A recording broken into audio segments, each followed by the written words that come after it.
ඔයත් electric bike rider කෙනෙක්ද? නැත්නම් ඉලෙක්ට්‍රික් බයික් ගැන දැනගන්න කැමති කෙනෙක්ද? එහෙනම් මේ වීඩියෝ එක ඔයාට. අද අපි කතා කරන්නේ විදුලි යතුරු පෙඩියක තියෙන ප්‍රධාන කොටස් මොනවද කියලා ඉස්සෙල්ලා හඳුන්වලා දෙන්න හදන්නේ.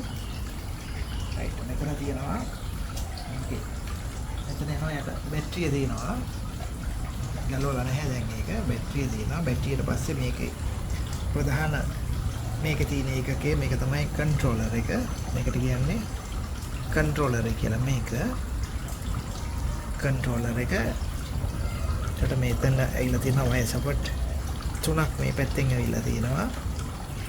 මේ පැත්තෙන් ඇවිල්ලා තියෙනවා බැටරි සප්ලයි එක. මේ පැත්තෙන් ගිහිල්ලා තියෙනවා මේකේ මෝටරේ කනෙක්ෂන් ටික. බැටරි සප්ලයි එක මේ පැත්තෙන්, මෝටරේ කනෙක්ෂන් ටික මේ පැත්තෙන් ගිහිල්ලා තියෙනවා. ඊට අමතරව මෙතන තියෙනවා එකක් මේකේ 12 volts සප්ලයි එක හදාගන්න. මේකට කියන අපි කන්වර්ටර් කියලා. ඒතර මෙතන තියෙනවා කන්ට්‍රෝලර් එක, මේක කියනවා කන්වර්ටර් එක. ඊට අමතරව මෙතන තියෙනවා මේකේ පවර් ඔන් ඔෆ් කරන ස්විච් එක මෙතන තියෙනවා. ඊට අමතරව මෙන්න මෙතන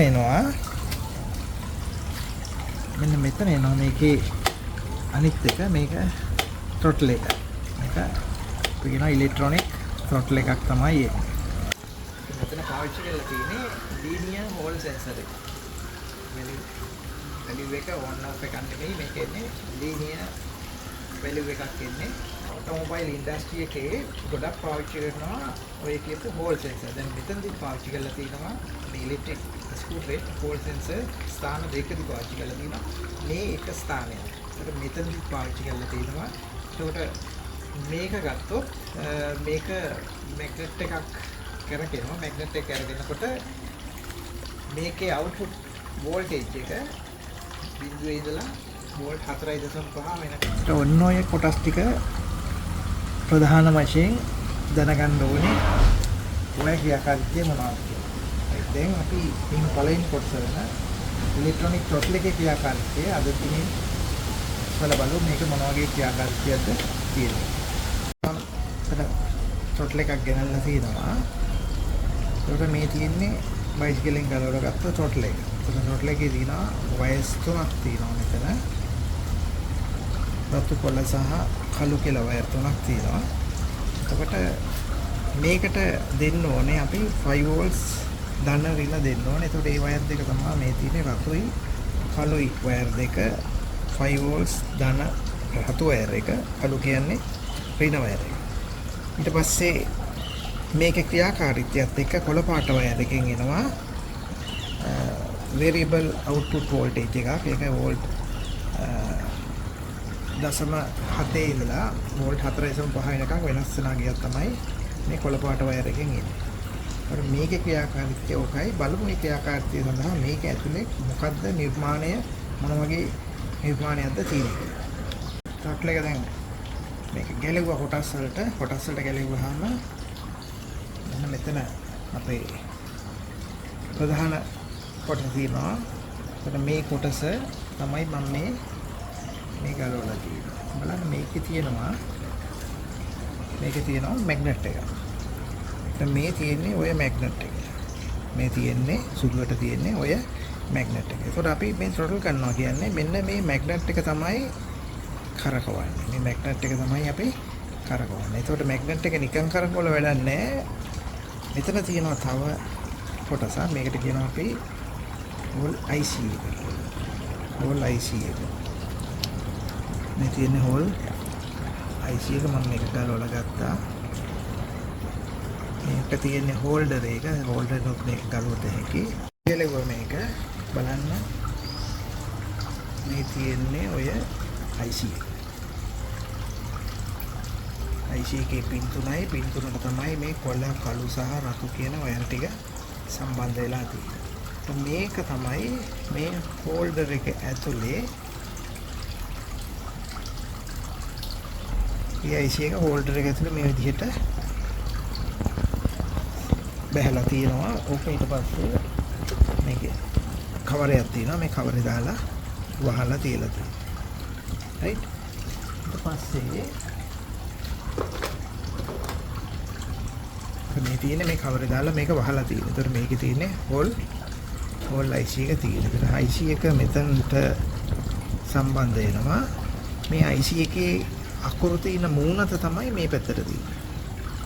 අකුරු තියෙන මූණත මෙතන තියෙන. ඒතකොට මෙන්න මෙතනට මේ කියපු මැග්නට් එක ලං වෙනකොට කියන්නේ සවුත් පෝල් එකක් ලං වෙනකොට සහ දුරස් වෙනකොට මේ කොළ පාට වයර් එකේ වෝල්ටේජ් එක වෙනස් වීම තමයි මෙතනදී සිද්ධ වෙන්නේ. දැන් මම ඒක පෙන්නන්නම්. මොන මේක සම්බන්ධ කරා මේ තියෙන මැග්නට් කොටස. ඒතර මේකේ තියෙනවා නෝත් පෝල් එකයි එක කරවලක නෝත් පෝල් අනිත් පැත්තට එනකොට සවුත් පෝල්. ඒතර මේක තමයි මේ IC එකේ මූණත හා ආසන්නව ගමන් කරන්නේ මෙන්න මේ මැග්නට් එක. බලන්න මොකද වෙන්නේ කියලා. මේක මේ විදිහටනේ සම්බන්ධ වෙන්නේ මේ විදිහට. ඔය විදිහට සම්බන්ධ වෙන්නේ ට්‍රොටල් කරනකොට තමයි මේක තමයි කරගෙන තියෙන්නේ. මේක කරගෙන තියෙන්නේ. දැන් බලන්න මේක කරගෙනකොට මොකද වෙන්නේ කියලා මම පෙන්නන්නම්. මේකේ රතු කළු දෙන්නට 5 volts දීලා කළු එකයි කොළ එකයි අතර වෝල්ටේජ් එක කොයි විදිහටද වෙනස් වෙන්නේ කියලා දැන් ඊළඟට බලමු. පවර් ඔන් කරලා තියෙන්නේ මේ තියෙන පවර් ඉන්ඩිකේටර් එක. ඉන්ඩිකේටර් එක ඔන්න පෙන්නනවා පවර් තියෙනවා කියලා. දැන් රතු කළු වයර් දෙකේ වෝල්ට් 5ක් දීලා තියෙනවා. දැන් මම ඊට පස්සේ මේ මැග්නට් එක මූව් කරනවා. මැග්නට් එක මූව් කරනවා. ඒ කියන්නේ ඇක්ටිවේට් කරන විදිහට මේ මූව් කරනවා. මේ දැන් ෆුල් වලදී මේ පෙන්නනවා මෙතන අවුට්පුට් එකක් තියෙනවා කියන එක පෙන්නනවා. දැන් මේ ෆුල් throttle කරාම වෝල්ටේජ් එකක් පෙන්නනවා. මේක සාමාන්‍යයෙන් වෝල්ට් 4.5ක විතර වෝල්ටේජ් එකක් උතන එනවා මැනලා බැලුවොත් එහෙම. throttle එක බිඳුව නම් මෙතන පෙන්නන්නේ නැහැ සිග්නල් එකක් වෙනවා කියලා. ඔන්න මැද අවස්ථාව මෙන්න ෆුල් මැද බිඳුවයි. ඒ වගේ throttle එක අවස්ථා තුනකදී ඔන්න මැද ඔන්න ෆුල් ඔන්න මැද ඔන්න බිඳුව. ඔය වගේ චෙක් කරගන්න පුළුවන්. දැන් කාලයක් යනකොට වෙන දෙයක් තමයි මෙන්න මෙයාගේ ස්ට්‍රෙන්ත් එක අඩු වෙනවා. මැග්නට් එකේ ස්ට්‍රෙන්ත් එක අඩු වෙනවා. ඒතර මේ මැග්නට් එකේ ස්ට්‍රෙන්ත් එක අඩු වුනහම වෙන්නේ එතකොට මේක throttle කරාට අපිට ලැබෙන output voltage එක අර මුල් තත්ත්වයට එන්නේ නැහැ. පොඩ්ඩක් අඩුවෙන් යන්නේ. එතකොට තේරෙනවා සාමාන්‍යයෙන් වාහනය ඉස්සෙල්ලා හොඳට ස්පීඩ් කරලා යන්න පුළුවන්. දැන් පොඩ්ඩක් එහෙවි අමාරුයි කියලා ඒ වගේ